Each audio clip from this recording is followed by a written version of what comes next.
Assalamu alaikum. This is lecture number 21 of Global Business Management. The topic of today's lecture is entering foreign markets. We have three main learning objectives of today's lecture. The first one is explore the three basic decisions that a firm has to make when they enter in an international market. The first one is which market to enter. The second one is when to enter, and the third one is on what scale. And second learning objective is review the different modes that firms use to enter a foreign market. And the third learning objective is to understand the advantages and disadvantages of each entry mode. Before we start our today's lecture, we quickly go through from the main points what we discussed in the last lecture.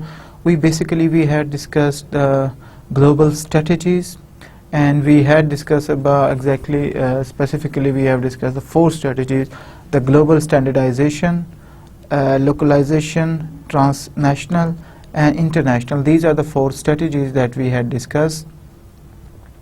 In the international strategies, we have discussed that when the pressure to reduce the cost and the pressure for local responsiveness is low, both things are low, then firm usually adopt the international strategy. And when we talk about the localization strategy, it goes like this: that when cost responsiveness is really low and response towards the local market in terms of adaptability of their products to the taste and preferences of the local customer, when this thing is high, then firms use the localization strategies. When we talk about the global standardization, this strategy is more feasible when cost reduction is the pressure to reduce the cost is really high, but on the other hand, to pressure to adopt the local culture in your product, or pressure towards the local responsiveness is low, then firm choose the global strategy. On the other hand, the last one, the transnational strategy, is more feasible when both pressures are the cost and responsiveness. Both are really severe, then firms try to adopt the transnational strategies. And another thing that we had discussed, that initially firms can choose internationalization strategy and localization strategies in the earlier stage of their foreign expansion, but later on, when the operations exceeded and the nature of the pressure changes with the passage of time, then firm can change its strategy from internationalization strategy or localization strategy to transnational strategy. Important thing with the transnational strategy is simultaneously firms try to reduce the cost and try to adopt the local responsiveness in their products, and simultaneously the third thing in the transnational strategy the firm try to do is to simultaneously to learn the skills from the foreign market, from the foreign operations, and disseminate those skills within all the foreign subsidiaries. These are the four basic strategies we had discussed, and after that we had discussed about the strategic alliance, which is the agreement between the potential or the actual competitors. It ranges from the formal joint venture to a short-term contractual agreement. The nature of strategic alliance can be for the short period of time and or the long period of time in terms of joint ventures. And we have seen the recent decades, we have seen a lot of number of strategic alliances around the globe, because it's mainly attributed to the globalization, effect of globalization, and because of emergence of developing economies. Strategic alliances are really attractive because there are four factors. The first factor is it facilitates entry into foreign market. When firm is not sure, or it's very difficult for the firm to enter in the new market or some specific market, then it's the one option for the firm is to make a strategic alliance with the domestic firm or with another firm who is familiar with the new market or some other competitive advantage that firm has. Firm can make a strategic alliances with that firm and enter in the new market. Like exactly, Motorola initially finds it difficult to enter in the Japan, but later on they joined the Toshiba and enter in the Japanese market. The second advantage of strategic alliance is it allows firms to share the fixed cost and risk of developing new product or processes.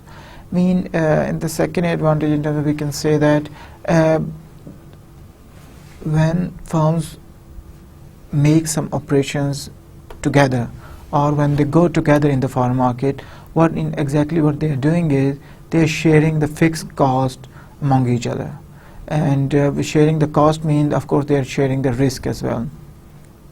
And especially when they intend to develop a new product, or for they wants to start a new project, in that case they are going to share their fixed cost, and they are going to share the risk as well. Like exactly what the Motorola and Toshiba did when they entered in the Japanese market. They contributed equally in the amount of $1 billion US. Okay, the third advantage is bring together complementary skills and assets that neither partner could easily develop on its own. This means that if, for instance, firm A has some skills, some sort of a technological advancements that firm has, and that's the competitive advantage of that firm A. And on the other hand, firm B, for instance, that firm doesn't have the technological advancements or technological level, but might be that firm has the access to the market, to that specific market. What those firms can do, that they can make a strategic alliance, and with the help of the firm B cannot have the technological advancements by its own, and similarly firm A cannot access the new market by its own. They have to rely on another firm. What they can do in longer term, what they can do, they can make a strategic alliance, and they work together and they enter in that new market. The example of this benefit is like the Thomson, which is a French firm. This firm has access to the EU market, and they made a strategic alliance with the JVC, the audio recorder Japanese firm, which has the audio-video technology. And both firms they went together in the strategic alliance, and they enter in the EU market. The fourth one is strategic alliance help a firm establish technological standards for the industry that will benefit the firm partner selection. If both firms, they have in such a position, strong position, and they are leading companies in the industry, what they can do, they can work together, and while working together, they can set some standards for the rest of the industry, which will make really difficult for new firms to enter in the market. Okay, but when we talk about the strategic alliance, the most important thing that firms have to consider is to select a right partner. This is the most crucial stage of strategic alliance, making a strategic alliance. The first step to choose a good partner is it helps firm achieve its strategic goals and has the capabilities the firm lacks, and it has values.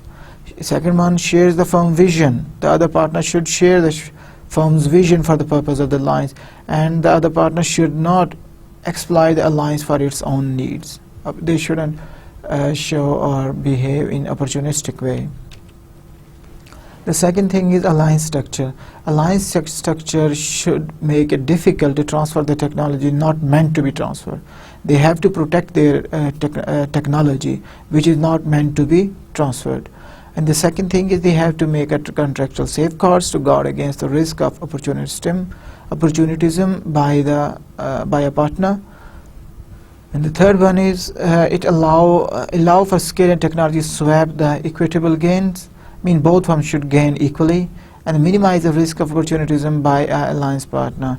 Mean alliance structure in nutshell. If we talk, if we say what does it mean by alliance structure, it says that we should make alliance structure in such a way that which make possible for both firms to get the benefits from this strategic alliance, and they should make some contractual safeguards to against the risk of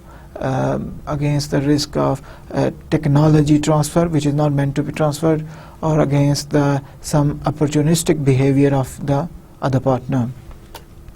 The last thing is how this strategic alliance should be managed.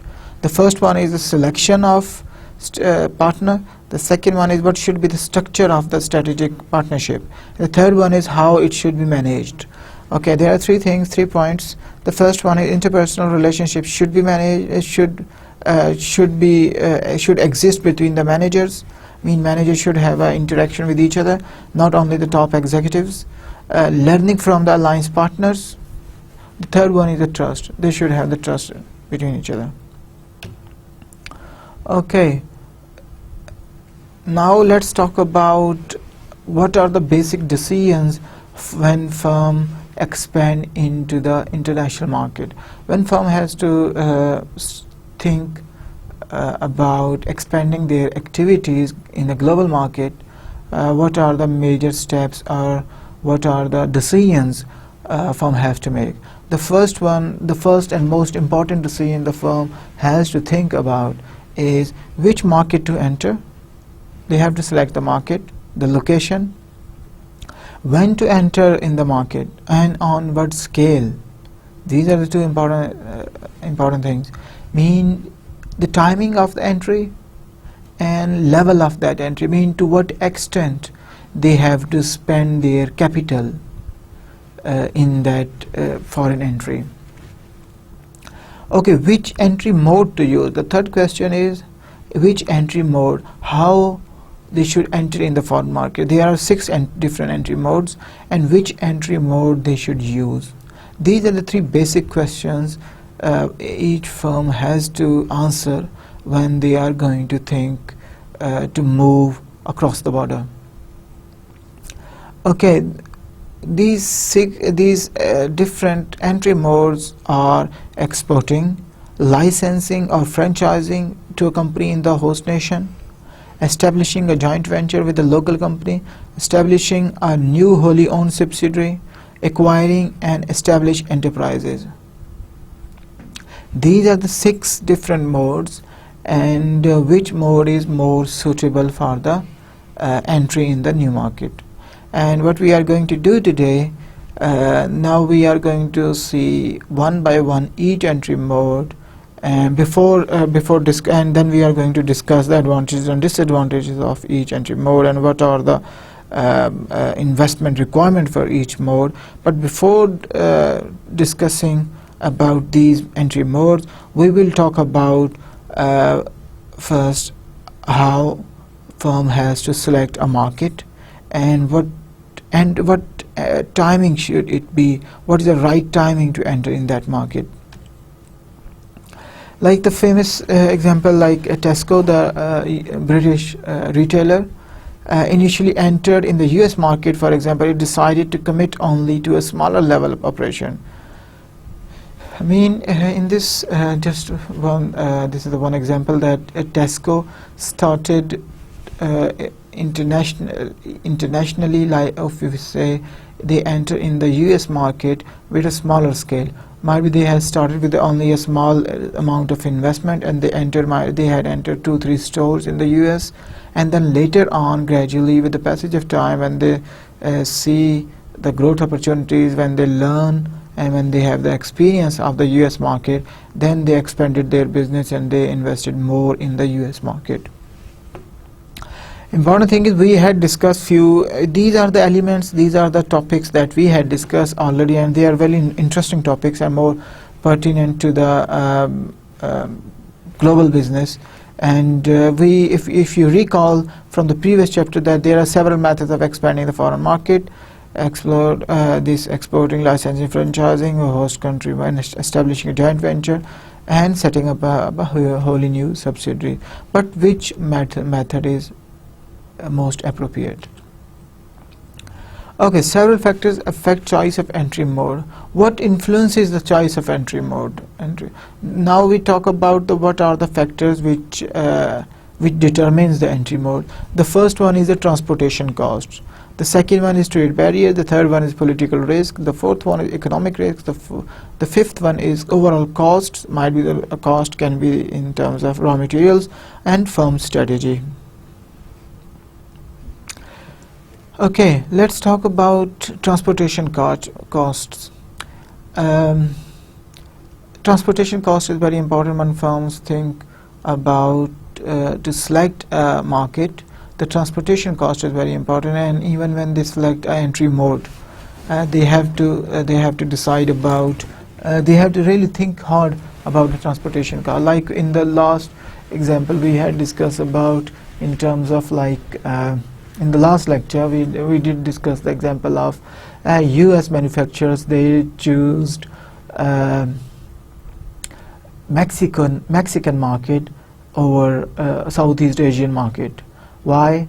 Because the main important thing was that transportation cost. Transportation, because Mexico is a neighboring country of the USA, and transportation cost is very low to import and export or send their products, or if even they make the FDI in the Mexico, US companies make the FDI in the Mexican soil, even then shipping back those products back to the USA is very cheaply compared to if they make the investment in the for instance Thailand, and or export the products to Thailand.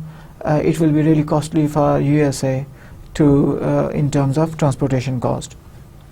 So transportation cost is very important thing, and firm has to think about transportation cost. But besides the transportation cost, when they are going to consider the transportation cost, they have to think about the nature of their industry as well.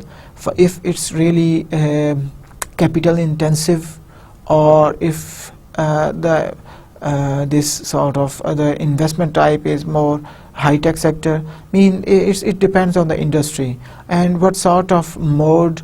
It also affect like this, that for instance those companies are only willing to serve, if US companies are willing to serve Southeast Asian market, then it's okay. It's totally fine with those companies to establish their production unit in Thailand rather than in Mexico, because their intention is to produce the product in Thailand and then sell it within the Southeast Asian market, and they treat that Thai market as a central market, and sell their product from in that region, from that market. In that case, the transportation cost is low compared to ship the product from the Mexico. Next one is a trade barrier. Firm has to think about when they select entry mode, and location. Even with the location, we have already discussed that the companies and at the country level, they have the agreements with each other.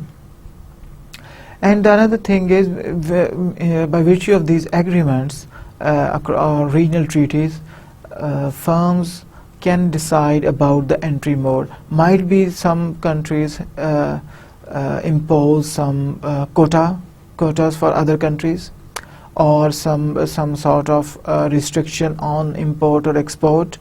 Then the firm has to choose some other entry mode. They have to think about the trade barriers. Like in certain countries, it's totally prohibited to do any sort of business in that country, or certain mode of entry or certain mode of business is not allowed for the foreign companies. Firm have to think about these elements as well. The third one is the political risk. Political risk, we have seen this thing. The political risk is also an important factor, because because of the political risk, firms all of a sudden they can, if the political system is changed, or political system is really weak, political instability is in the market, there is really uncertainty in the market, which gives the high risk. And high risk projects, of course, cost of that project is higher. Even if you go to the bank lenders, they will charge you higher for the such investment which will be carried out in the politically unstable markets. Economic risk is another factor. If the economic situation of that market is not so good, that can be a potential danger for that investment. And for that thing, firm can entry mode can also depend on the economic risk. Like if the economic situation is fragile, then firm is not willing to invest at the larger scale. They will just try to initially they will just invest at a smaller scale and test the market. If they feel that they can handle those economic risk and the other sort of risk associated with that market, maybe they can expand or they can enhance their capital involvement, capital commitment. But initially they have to restrict their investment level in such markets. The costs are another thing. That cost can be in the human capital cost, or it can be the raw material cost. Human capital, the most famous is the cheap labor or semi-skilled or skilled workers, and what is the cost which will incur to the firm for the production. And depending on that thing, firm can choose the entry mode. And like for instance, in countries like India, or where the labor is really cheap and labor is available at the skilled or semi-skilled labor is available on the cheaper rate as compared to the European or developed markets, what the most preferable mode of entry of those companies from the developed country is it should not be the exporting mode. Rather, it would be some sort of FDI or acquisition, or mergers or some joint ventures. It should be like this in those ways, because it will be more costly for firms to produce the product in the Western countries and then export it into the India or some other destinations in third world countries.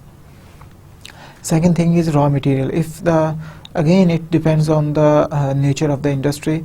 If it's really capital intensive industry, where firm is intent to make the investment in the foreign market, then the cost of raw material of goods is really important. And the last one is the firm strategy. What is the strategy of the firm? What is the overall strategy? First, what is the mission and vision of the business, and what is their strategy, internal strategy, and these are the things that will decide the entry mode of in the foreign market. Okay, the optimal mode varies by situation.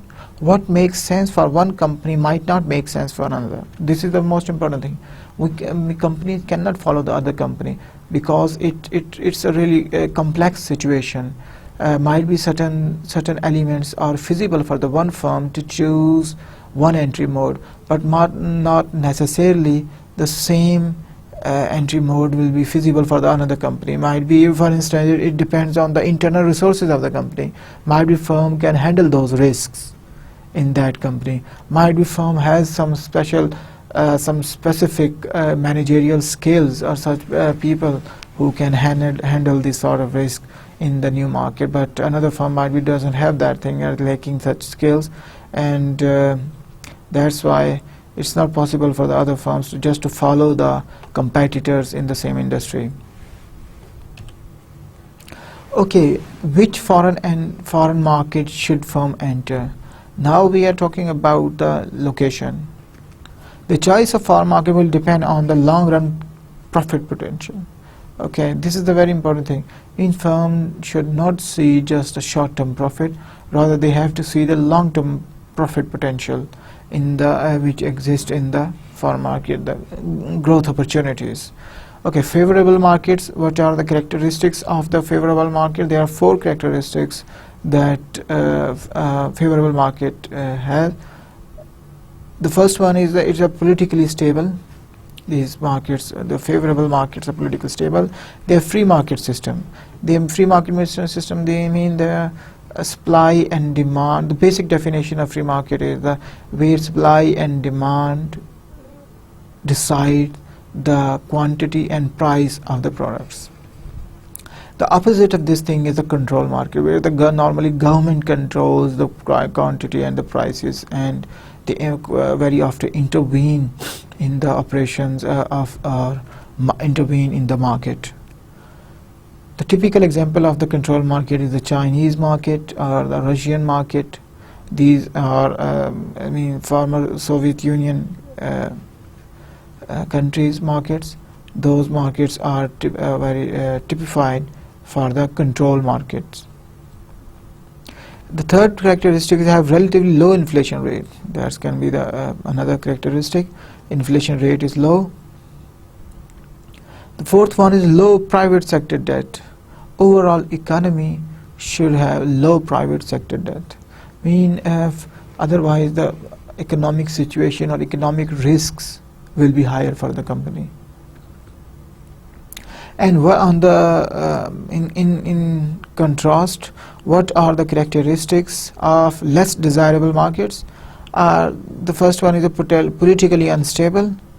They have mixed or command economies, have excessive level of borrowing. These are the 3 things that describes the less desirable markets: politically unstable and mixed or command economies, have excessive level of borrowing.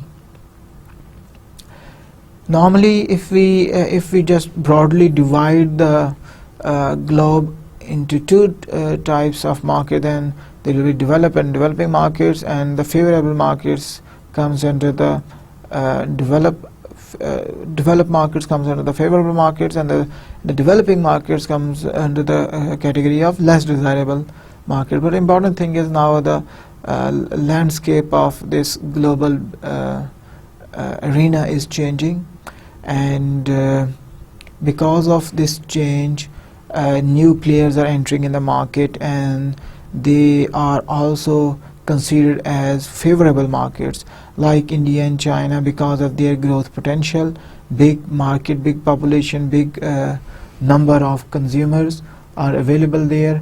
Companies from the European countries, despite they are seeing and they are considering less desirable market, even then because of the growth potential, they are entering in those markets, not only in the developing countries like India, China, Pakistan, or these countries, but also these companies are also entering in the least developed economies like African countries.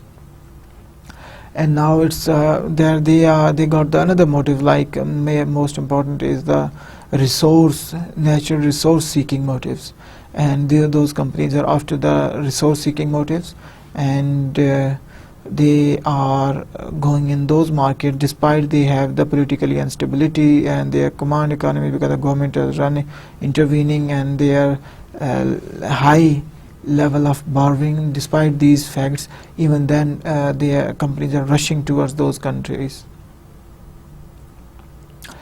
Okay, the last point, markets are also more attractive when the product in question is not widely available and satisfies an unmet need. Okay, markets are also attractive if the products what the companies are offering are not available in that market, and those demands of the customers are not met before, or not have been met. In that scenario, those markets are also very lucrative for the companies. Okay, when should a firm enter a foreign market? Now we're talking about a timing of entry. What should be the timing of entry? Once attractive markets are identified, okay, what we did in the previous slides. Once we identify in which market we are going to enter, then they are going to decide about the timing of the entry. Timing of the entry is early when the firm enters a foreign market before other firms. This is an early entry. Okay, entry is late when firms enter the market after firms have already established themselves in the market. Now we are talking about the two things. First thing is when a firm is the leader, is the first, and they can get the first mover advantage.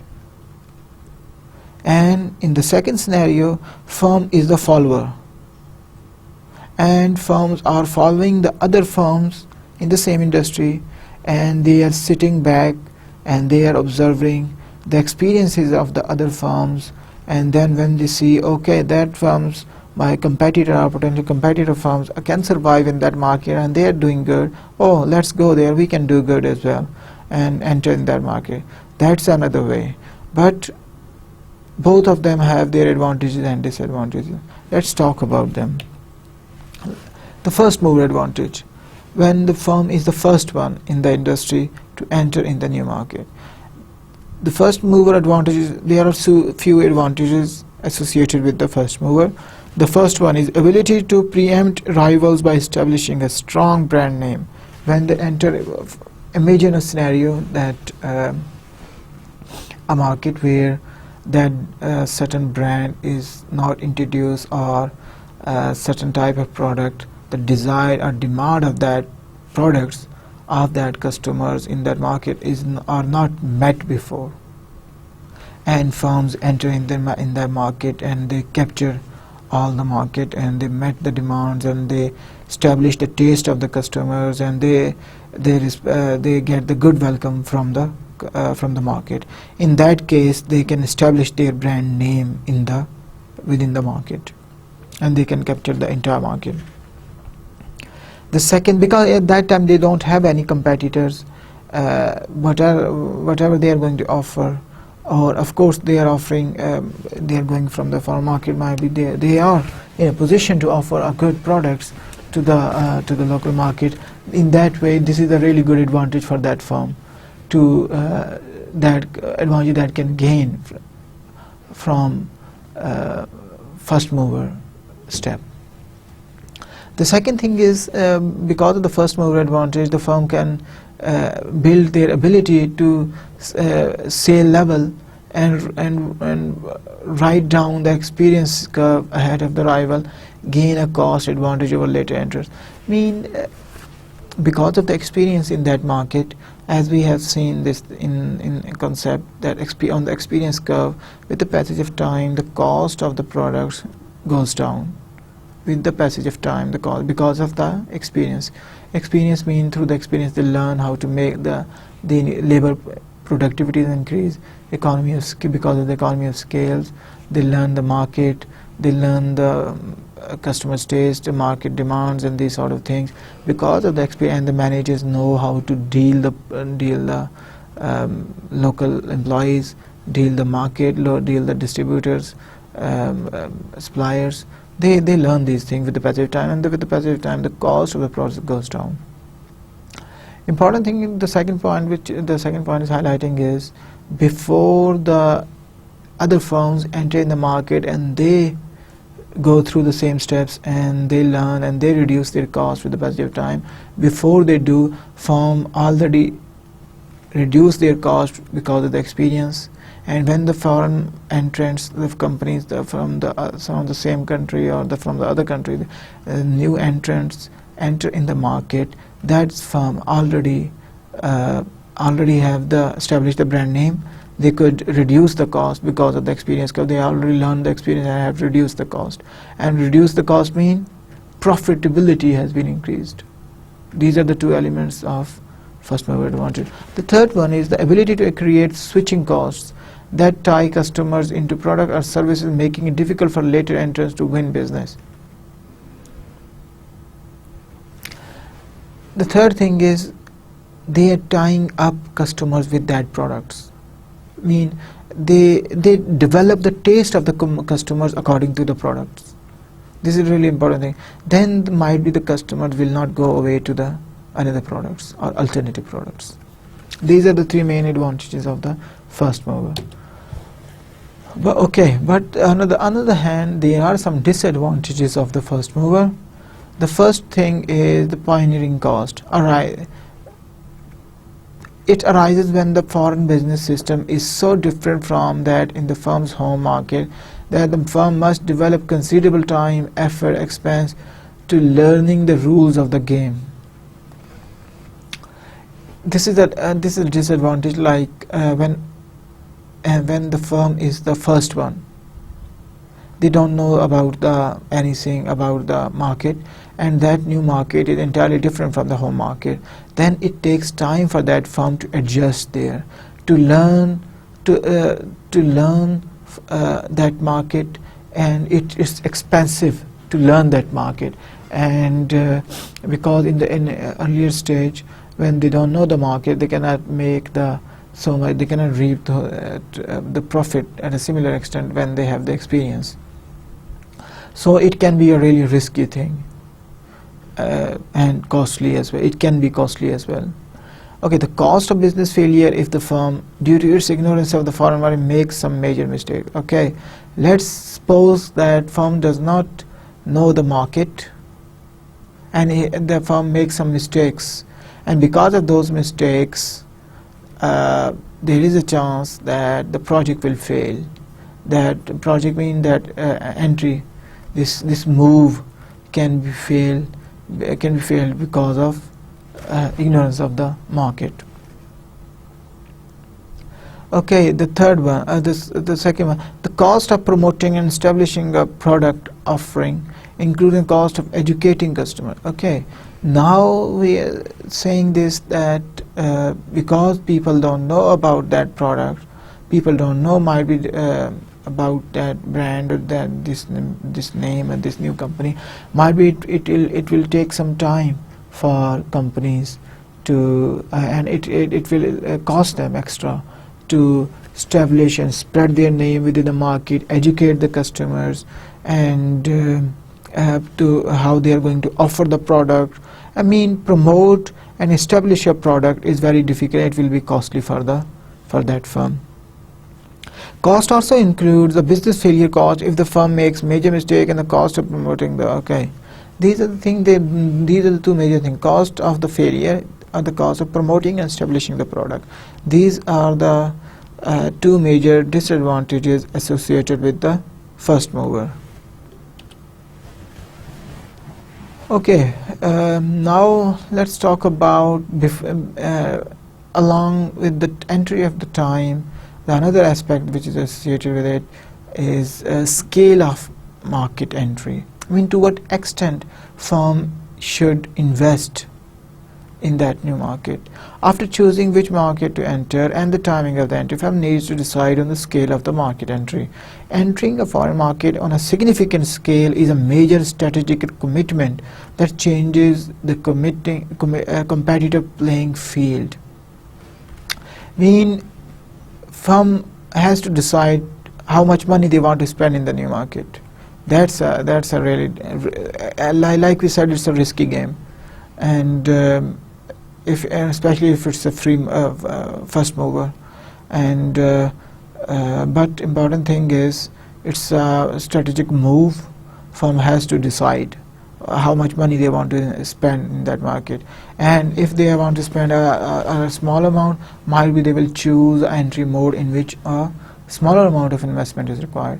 If they want to invest a big money there, and they can afford to invest a big amount in the new market, then they can do that, and they can choose an entry mode in that way which require additional investment. Firms that enter a market on a significant scale make a strategic commitment to the market. The decision has a long-term impact and is difficult to reverse. That's the important thing. I mean, once the firm is willing to invest somewhere, this is a strategic commitment that firm has already made, and it's very difficult to reverse. There is no reverse, and there will be the only way is the failure of the project. In that way, firm can reverse its commitment. Smaller scale entry has advantage of allowing a firm to learn about the foreign market while simultaneously limiting the firm's exposure to that market. Okay, the one way is don't need to spend too much. Just check the market with the small investment.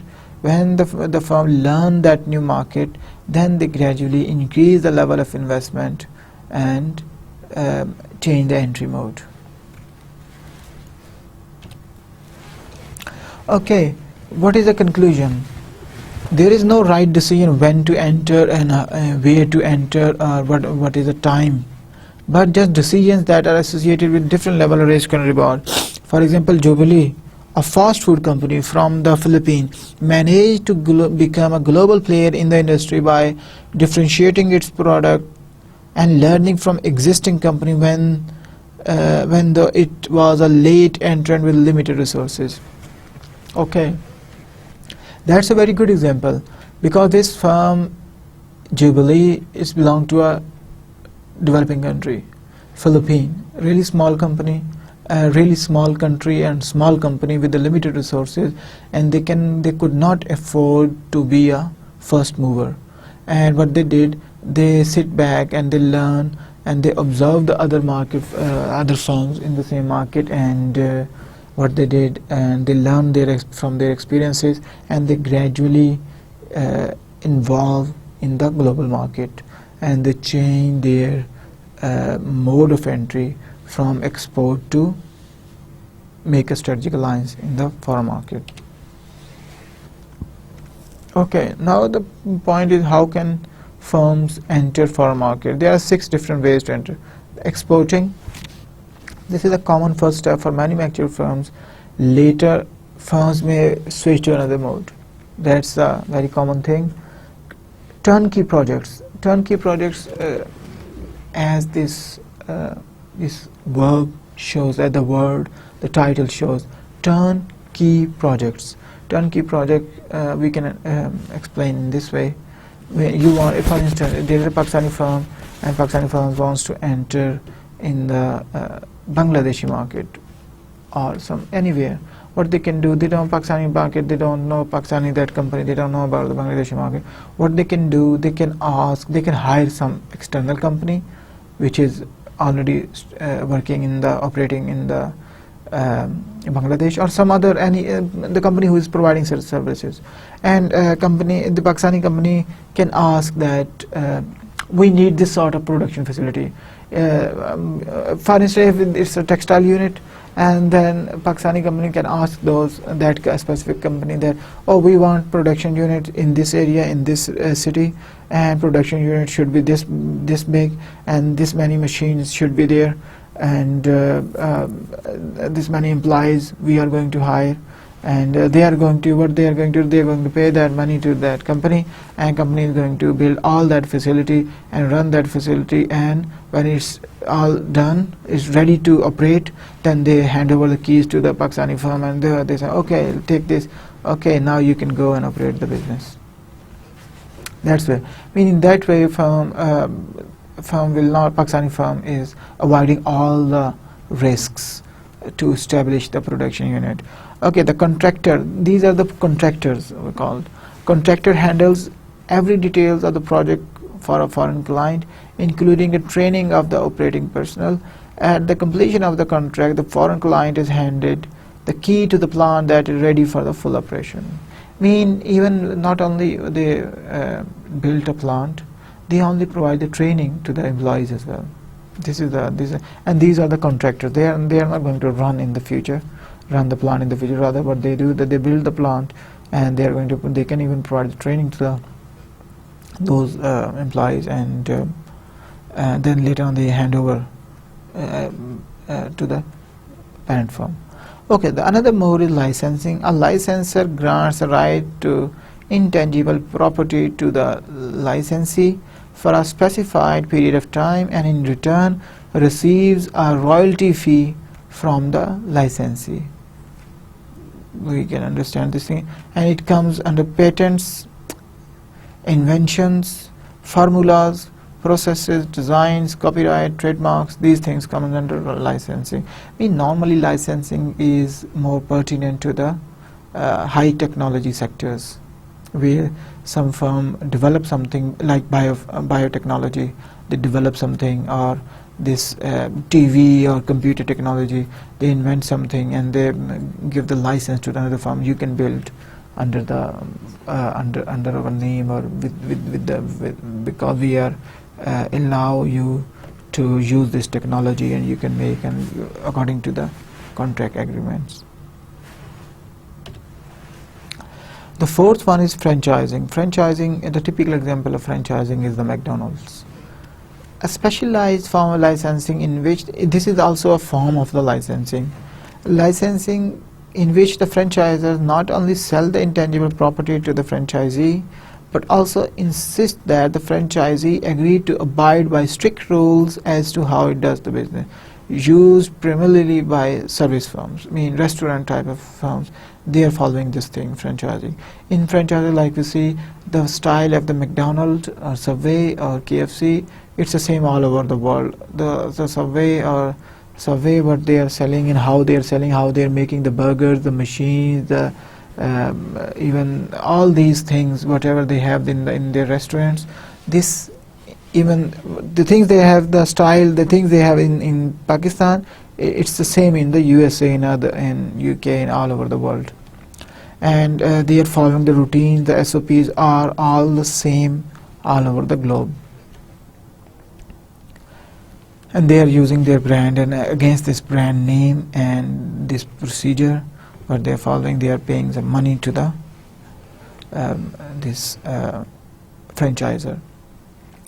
Joint ventures. Joint venture with the host country firm, a firm that is jointly owned by two or more otherwise independent firms. Most joint ventures are 50-50 partnership. Joint venture means collaboration of two different firms and they are working together for certain projects, and normally it takes the 50-50 form of 50-50. Wholly owned subsidiary, the firm owns 100% of the stock, set up a new operation or acquire a established firm. Okay, the last one, wholly owned subsidiary. Wholly owned subsidiary mean firm, like we can take the example of, for example, Chinese firm operating in, they can buy a firm in USA. That will be, if it buy a firm, that thing, it's acquire an established firm. The last point, that can be the one way. They can buy the whole project, the whole new company, or they can make, they can start a new business there. They can expand their business in the USA, and they can start their production from scratch, and that will be also the important thing is the ownership characteristic. Ownership of that subsidiary will be 100% ownership will be with the parent firm. That's why it's called wholly owned subsidiary. If it's a certain percentage is with the another party, then that will comes under the joint venture. Okay, now there are some elements of what are the attractive points of the exporting. Exporting is attractive because it avoids the cost of establishing local manufacturing operations. It helps the firm achieve experience curve and location economies. These are the two main advantages of the export. Exporting is unattractive because now that we are talking about the disadvantages of the exporting. There may be a low cost manufacturing locations, high transportation. Okay, the first one, there may be a low cost manufacturing location. What you say about if Pakistani firms are exporting some products to China, which have more cheaper labor compared to Pakistan, that will be really difficult to compete in Chinese market, and that's why the exporting will be really, it could not be a that much attractive option. High transportation cost, tariff can make it uneconomical. That can be the way. Agents in the foreign country may not act in exporters' best interest. That's another thing that might be if the exporting is done through the agents. Agents mean people who are distributing and selling the product or marketing their products in that market. Might be those people, or who are people who are making the deals between the exportee and exporters, importer and exporter. Mean those people might be the people who are trying to engage these two different parties are not in exporters' best interest. Okay, turnkey projects are attractive because they are a way of earning economic returns from the know-how required to assemble and run a technologically complex project. They can be less risky than conventional FDI.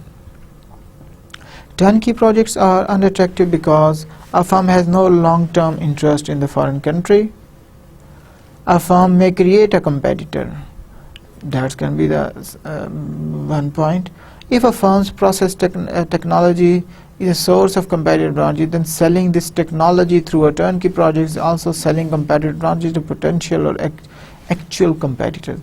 That's really interesting point. That if the firm is if the competitive advantage of that firm is the technology, then they cannot adopt this mode of entry, because in that way, if they are using the turnkey project, then in a way they are selling their competitive advantage to their competitors as well. Remember that by selling the process technology through the turnkey project, the firm is essentially selling its competitive advantage.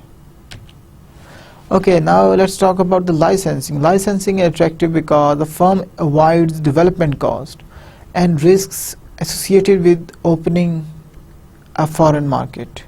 The firm avoids barriers to investment. A firm can capitalize on market opportunities without developing those application itself. Rather than developing himself, what they can do, they can use the R&D output of other companies. They can spare their money in R&D, and rather they can use their resources in somewhere else. Licensing is unattractive because firm does not have the tight control required for realizing experience curve and location economies. Licensing is really difficult in terms of firm need a really tight control and need a really good watch on that company who is using its license. Otherwise they can steal that technology. The firm's ability to coordinate strategic moves across countries is limited. Proprietary or intangible assets could be lost, like we said, the stealing of technology. To reduce this risk, firm can use cross-licensing agreements. They should have some agreements.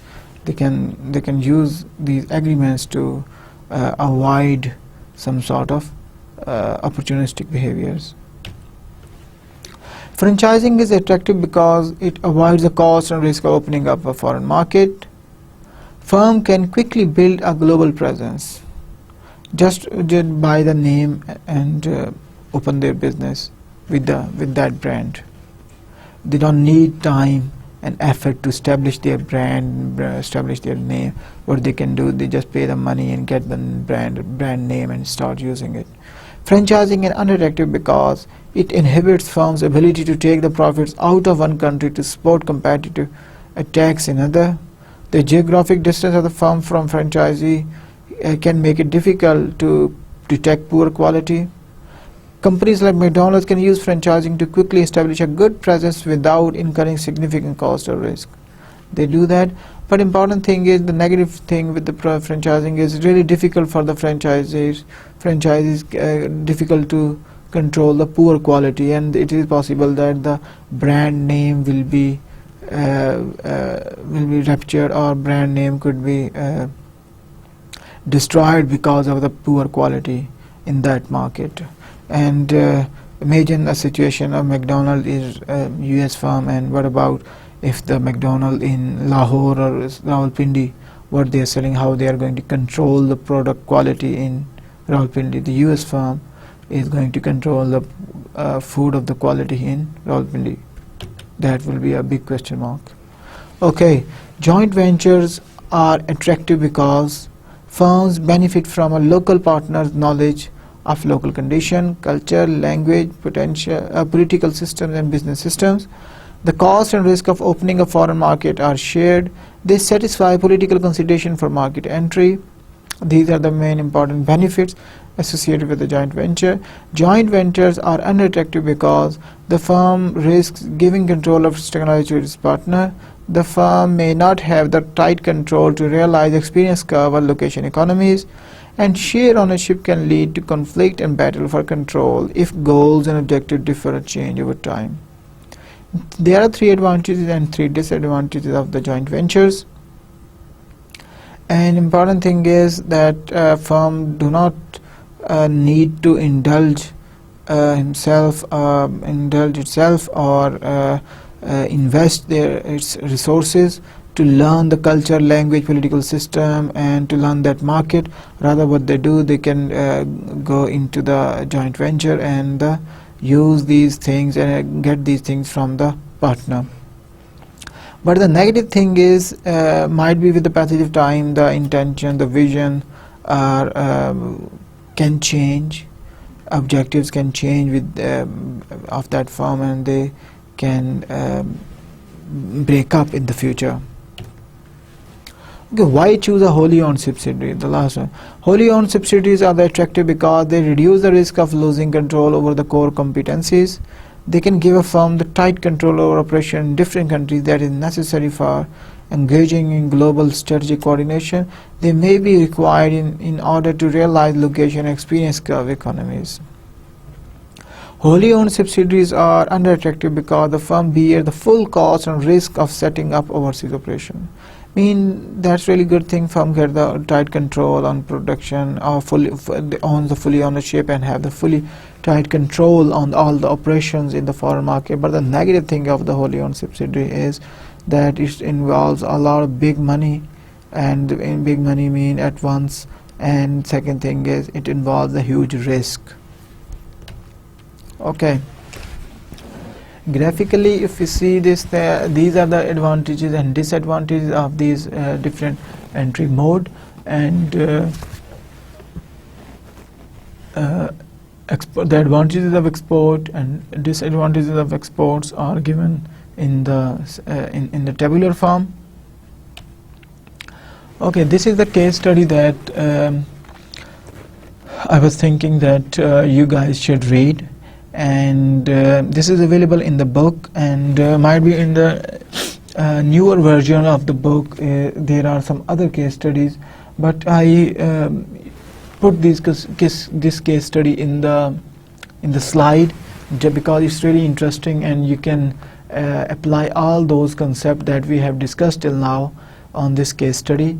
And this is about one US based company who has a marketing system or distribution system is really different from the traditional distribution system of the companies, and how when they enter in the China, what was the mode of entry, and what was the timing of entry, and to what extent they involve themselves in the resource commitment.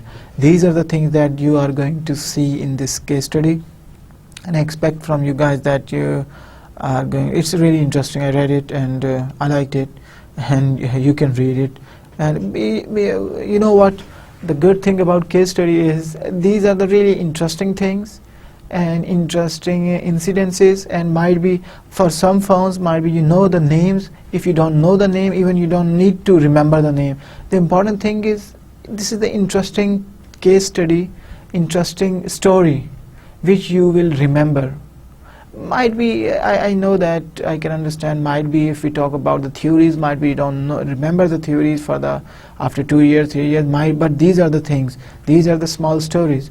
And I remember when I study the case studies in the book, I remember these case studies for a longer period of time, and what happened there and what was the study. Small thing, I'm not saying that you are going to remember the whole page, just few most important points you are going to remember. And whenever important thing is, whenever you talk and discuss things about global business, international business, or in interview or somewhere at your job, mean these are the things that you can quote example. You can quote the example of these things and these scenarios. That's why I think that it's really good thing to read the case studies, and this is the subject of case studies. I really believe that we should have. That's why I try to put one small this sort of case study in each lecture. Okay, now this is the summary of the lecture.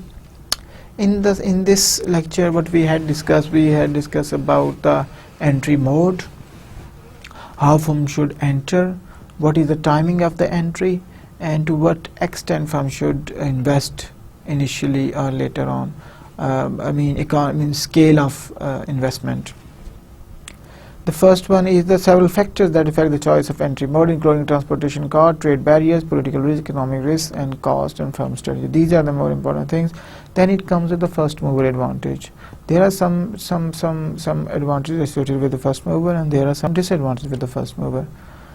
Okay, firms enter a market on a significant scale, make a strategic commitment. They make some commitment because of the investment.